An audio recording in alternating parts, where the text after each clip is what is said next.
నమస్తే friends, doctor Somayajula homeopathy ఛానల్కి స్వాగతం. ఈరోజు మనం సన్ స్ట్రోక్ గురించి మాట్లాడదాం. అంటే తెలుగులో మనం దాన్ని ఎండ దెబ్బ లేదంటే వడదెబ్బ అని అంటూ ఉంటాం. ఎండాకాలం మొదలైన దగ్గర నుంచి ఇది ఒక రిస్క్ అందరికీ ఉంటుంది. ఇప్పుడు పాండమిక్ సిచ్యువేషన్ వల్ల ఇంట్లో చాలామంది ఉంటున్నా సరే బయటికి తిరగవలసిన అవసరం ఉంటుంది. అంతేకాదు ఇంట్లో ఉన్నా సరే చాలా ఇళ్ళ పైన ఎండ చాలా ఎక్కువసేపు రోజంతట్లోనే ఉంటుంది. దానివల్ల ఆ ఇల్లు అనేది ఏదైతే ఉంటుందో ఆ రూమ్ కానీ చాలా వేడిగా ఒక రకమైన కుక్కర్లా తయారవుతుంది. అలాంటి ఎన్విరాన్మెంట్లో ఉన్నా సరే ఇంట్లో ఉన్నా సరే వాళ్ళకి ఎండ దెబ్బ సిమ్టమ్స్ అవన్నీ వచ్చే అవకాశం ఉంటుంది. కాబట్టి ఈరోజు వీడియోలో మనం అసలు ఎండ దెబ్బ ఎందుకు తగులుతుంది, అది వచ్చినప్పుడు ఏం చేయాలి, దానికి లక్షణాలు ఏంటి ఉంటాయి, హోమియోపతిక్గా దానికోసం తీసుకోవాల్సిన అద్భుతమైన ప్రికాషనరీ మెడిసిన్స్ గురించి కూడా మనం ఈరోజు మాట్లాడదాం. సో ఈ ఎండ దెబ్బ అని అంటే బాడీ టెంపరేచర్ నార్మల్ కంటే ఎక్కువ అయిపోవడం. నార్మల్ టెంపరేచర్ ఏంటి ఉంటుంది మనందరికీ తెలిసిందే, అరౌండ్ 97 దగ్గర నుంచి 100 degrees Fahrenheit వరకు ఉంటుంది. ఈ మధ్యలో ఫ్లక్చువేట్ అవుతూ ఉంటుంది అనమాట. అంటే మనం ఎక్కడ టెంపరేచర్ చూస్తున్నాం దాన్ని బట్టి డిఫరెన్స్ కూడా ఉంటుంది. అంటే ఫర్ ఎగ్జాంపుల్ మనం నోట్లో పెడితే ఒకలా టెంపరేచర్ ఉంటుంది, ఈ చంకల్లో పెడితే కొంచెం ఒక 0.5 degree 1 degree కొంచెం తక్కువగా ఉండే అవకాశం ఉంటుంది. అంతేకాదు ఈ బాడీ టెంపరేచర్ అనేది మనం ఏ ఏజ్ గ్రూప్ వాళ్ళకి చూస్తున్నాం, 10 years లోపల ఉన్నా లేదంటే 65 years పైబడి ఉన్న వాళ్ళకి కొంచెం కోర్ బాడీ టెంపరేచర్ తక్కువగా ఉంటుంది. ఈ 11 to 65 ఏజ్ గ్రూప్ ఉండే వాళ్ళకి టెంపరేచర్ అనేది బాడీ టెంపరేచర్ స్లైట్గా కొంచెం ఎక్కువగా ఉంటుంది. ఈ మహిళలకు వచ్చినప్పుడు పీరియడ్స్ మొదలయ్యే ముందు కొంచెం బాడీ టెంపరేచర్ తక్కువగా ఉంటుంది. అంతేకాదు ఈ ఓవ్యులేషన్ అన్నమాట, అంటే ఎగ్ రిలీజ్ అయ్యే టైంలోని ప్రెగ్నెన్సీ టైంలోని కొంచెం టెంపరేచర్ అనేది ఎక్కువగా ఉంటుంది. ఎక్సర్సైజ్ చేయడం వల్ల బాడీ టెంపరేచర్ పెరుగుతుంది. టొబాకో అని అంటే సిగరెట్ అని కానీ లేదంటే కొన్ని రకాలైన డ్రగ్స్ అని కొన్ని రకాలైన ఫుడ్ ప్రోడక్ట్స్ తీసుకోవడం వల్ల బాడీ టెంపరేచర్ అనేది ఫ్లక్చువేట్ అయ్యే అవకాశం ఉంటుంది. అంతేకాదు భోజనం చేసిన ఒక 20-30 minutes తర్వాత బాడీ టెంపరేచర్ కొంచెం ఎక్కువగా ఉండే అవకాశం ఉంటుంది. సో ఇలాగ బాడీ టెంపరేచర్ ఫిక్స్డ్గా ఉండదు. సో బాడీ టెంపరేచర్ ప్రకారంగా మనం ఎండ్లోకి వెళ్ళినప్పుడు మన బాడీకి ఎంత ఎఫెక్ట్ అవుతుంది అనేది డిసైడ్ అవుతుంది. నార్మల్గా మన బాడీ టెంపరేచర్ కొంచెం ఎక్కువ అయినప్పుడు బ్రెయిన్ హైపోథాలమస్ ద్వారా చెమట పుట్టించడం వల్ల బాడీ టెంపరేచర్ తగ్గించడం అనేది చేస్తూ ఉంటుంది. అలా జరిగినప్పుడు మళ్ళీ బాడీ నార్మల్ రేంజ్ లోపలికి వచ్చేస్తూ ఉంటుంది. ఈ మెకానిజం ఫెయిల్ అయిపోతుంది ఎప్పుడైతే మనం బాగా ఎక్కువగా హీట్ కానీ సన్ కానీ ఎక్స్పోజ్ అయిపోయామో. సో అలా జరిగినప్పుడు బాడీ టెంపరేచర్ 100 దాటి వెళ్ళిపోతూ ఉంటుంది. షార్ట్ స్పాన్లో టెంపరేచర్ చాలా ఎక్కువ అయిపోతుంది. అలాంటప్పుడు స్కిన్ డ్రైగా ఉంటుంది, రెడ్డిష్గా అయిపోతుంది, చెమట పట్టదు, కానీ టెంపరేచర్ మాత్రం చాలా స్కిన్ చేతికి బాడీ టచ్ చేసినప్పుడు వేడిగా అనిపిస్తూ ఉంటుంది. 102, 103, 104 degrees దాకా కూడా టెంపరేచర్ వెళ్ళిపోతూ ఉంటుంది చాలా సందర్భాల్లోని. ఇలాంటప్పుడు జనరల్గా వాళ్ళకి తలనొప్పి బాగా ఎక్కువ ఉంటుంది, కొంచెం తల తిరిగినట్టుగా ఉండడం అని చెప్పేసి వికారంగా ఉండడం అని, చాలామందికి వామిటింగ్స్ కూడా అయిపోతూ ఉంటాయి.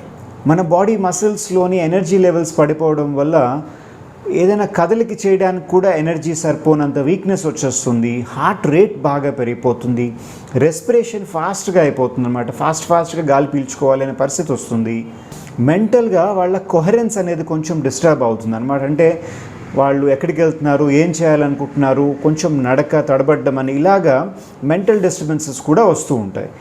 కరెక్ట్ టైంకి మనం స్టెప్స్ తీసుకుని బాడీ టెంపరేచర్ని తగ్గించకపోతే వాళ్ళకి ఫిట్స్ వస్తాయి, లేదంటే కోమాలో కూడా వెళ్ళిపోయే అవకాశం ఉంటుంది. సో సన్ స్ట్రోక్ వచ్చినప్పుడు సిమ్టమ్స్ ఏంటో మనం చూసాం కదా.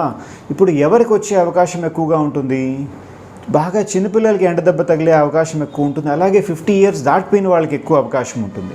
డయాబెటీస్ ఎవరికైతే ఉంటుందో వాళ్ళకి ఎండ దెబ్బ తగిలే అవకాశం బాగా ఎక్కువగా ఉంటుంది. అలాగే ఆల్కహాల్ రెగ్యులర్గా తీసుకునే వాళ్ళకు కూడా ఇదే పరిస్థితి. అండ్ ముఖ్యంగా ఎండలో ఎక్కువగా పనిచేసేవాళ్ళు అండ్ పిల్లలైనా సరే స్పోర్ట్స్ ఎవరైతే అథ్లీట్స్ ఉంటారో వాళ్ళు బాగా ఎక్కువగా ఎండ దెబ్బ తగిలే అవకాశం ఎక్కువ ఉంటుంది. కొన్ని రకాలైన మెడిసిన్స్ వాడే వాళ్ళకి ఈ సన్ స్ట్రోక్ తగిలే అవకాశం ఉంటుంది. మీ డాక్టర్ గారిని అడిగితే వాళ్ళు చెప్తారు. అండ్ ఎవరికైతే ఎండలో ఎక్కువగా ఉండే అలవాటు లేదో, ఈ వేడికి తట్టుకునే అలవాటు లేదో వాళ్ళకి ఈ హీట్ స్ట్రోక్ అని కానీ సన్ స్ట్రోక్ అని కానీ వచ్చే అవకాశం ఉంటుంది. ఎందుకు ఇన్నిసార్లు హీట్ స్ట్రోక్ అని చెప్తున్నాను అని అంటే, ఇంట్లో ఉన్నా సరే ఈ పెద్దవాళ్ళు కానీ చిన్నపిల్లలు కానీ ఆ ఇంటి పైన ఎండ ఎక్కువగా పడుతున్నది అని అనుకుంటే ఇల్లు వేడెక్కిపోయినప్పుడు వాళ్ళకు కూడా ఇవే లక్షణాలు ఉండే అవకాశం ఉంటుంది. సో ఏ కారణమైనా సరే, ఇప్పుడు ఎండ దెబ్బ తగిలింది, ఆ వ్యక్తికి బాడీ టెంపరేచర్ పెరిగిపోయింది, ఇప్పుడు మనం చెప్పుకున్న లక్షణాలన్నీ ఉన్నాయి. ఏం చేయాలి? వెంటనే వాళ్ళని ఆ ఎండలోంచి తీసుకొచ్చి నీడలో పెట్టాలి, వీలైతే ఏసీ రూమ్లో పెట్టాలి. వాళ్ళు వేసుకునే బట్టలు టైట్గా ఉన్నాయి అని అంటే ఆ టైట్ బట్టలు లూజ్ చేసేయాలి, లేదంటే వీలైతే కనుక తీసేయాలి. వెంటనే బాడీని ఒక కూల్ వాటర్తోని, చల్లని వాటర్ నక్కట్లేదు, నార్మల్ టెంపరేచర్లో ఉన్నా సరిపోతుంది, అటువంటి వాటర్తోని బాడీ అంతా మాపింగ్ చేయాలి. వాళ్ళకి కొంచెం వాటర్లోని సాల్ట్ అండ్ షుగర్ మిక్స్ చేసి ఆ వాటర్ పట్టించాలి. కోల్డ్ డ్రింక్ అంటే మన ఈ పెప్సీ, కోకోకోలా వాటిలోని కెఫీన్ ఉంటుంది, దానివల్ల డీహైడ్రేషన్ మరీ ఎక్కువైపోతుంది. అందుకని ఖచ్చితంగా అవి ఇవ్వకూడదు. అంతేకాదు ఆ మనిషిని నేల మీద కానీ మంచం మీద పడుకోబెట్టి కాళ్ళు కొంచెం లిఫ్ట్ చేసి పైకి పెట్టాలి. అప్పుడు ఏంటంటే హెడ్కి బ్లడ్ సర్క్యులేషన్ ఇంక్రీజ్ అవ్వడం వల్ల వాళ్ళకి వెంటనే కోహరెన్స్ అనేది, మెంటల్ యాక్టివిటీ అనేది రీస్టార్ట్ అవుతుంది అండ్ బాడీ అంతా నార్మలైజ్ అయ్యే ప్రాసెస్ స్టార్ట్ అవుతుంది.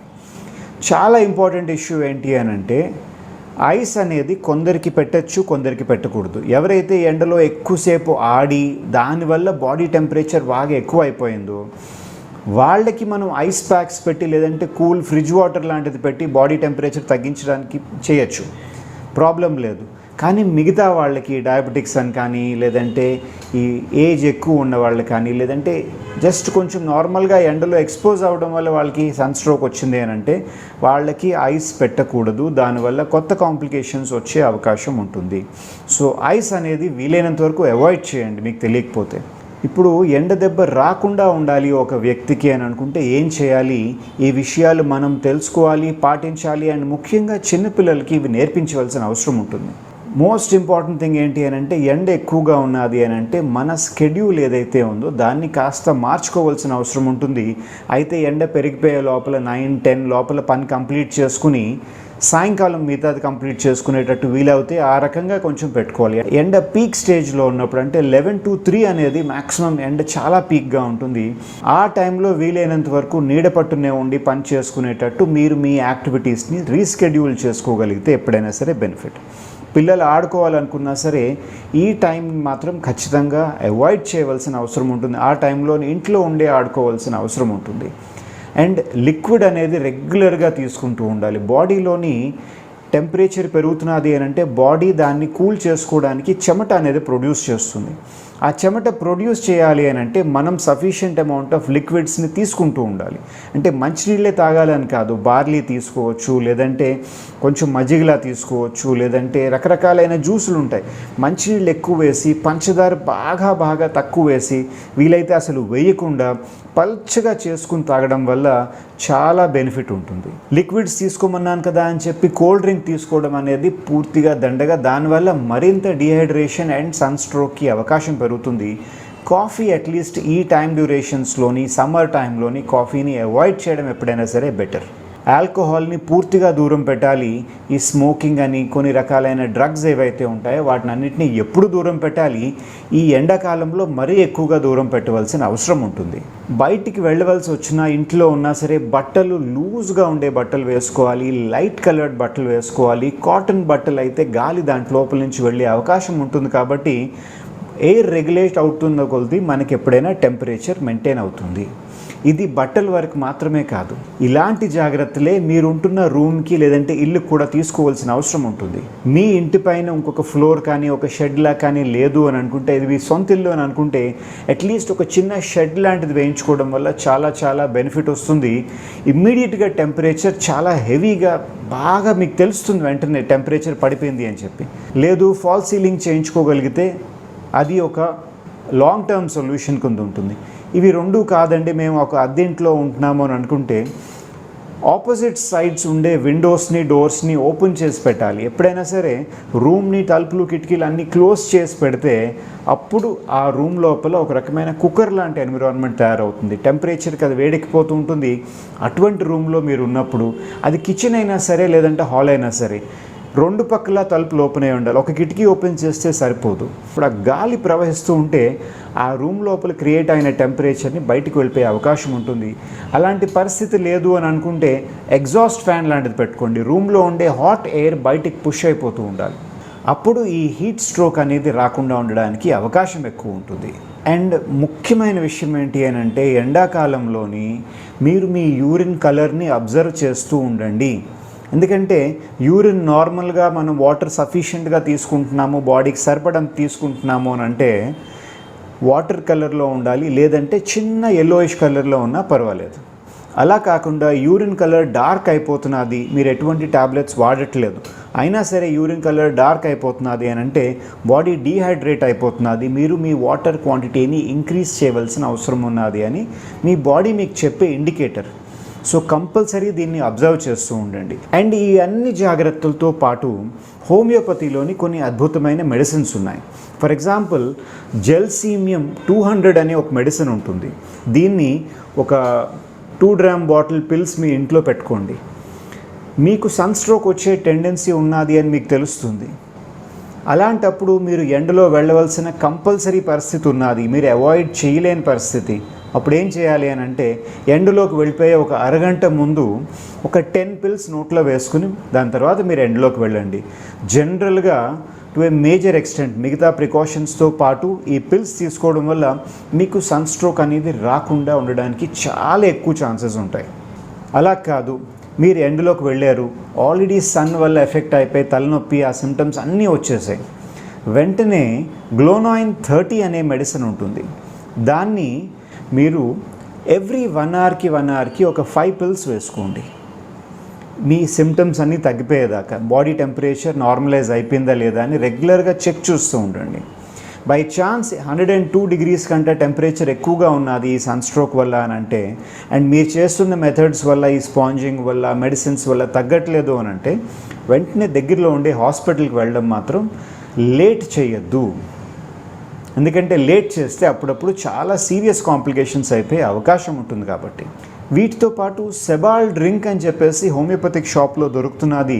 దాన్ని మీరు ఇన్ జనరల్గా కూడా చిన్నపిల్లలు కానీ, పెద్దవాళ్ళు కానీ, డయాబెటిక్స్ కానీ ఎవరైనా సరే దాన్ని 1 లీటర్ వాటర్ బాటిల్లోని ఒక 25-30 ml ఆఫ్ సెబాల్ డ్రింక్ మిక్స్ చేసి డైల్యూటెడ్గా ఒక లిక్విడ్లా చేసుకుని తాగుతూ ఉంటే ఓన్లీ వాటర్ తాగడానికి కొందరు ఇబ్బంది పడుతూ ఉంటారు, వాళ్ళకి ఇది చాలా మటుకు హెల్ప్ అవుతుంది. సో ఈ ఎండదెబ్బ గురించి, లేదా వడదెబ్బ అనండి, లేదంటే సన్ స్ట్రోక్ అనండి, దేనివల్ల అయినా సరే మీకు ఎటువంటి సిమ్టమ్స్ రాకుండా ఉండాలంటే ఈ జాగ్రత్తలు తీసుకోండి.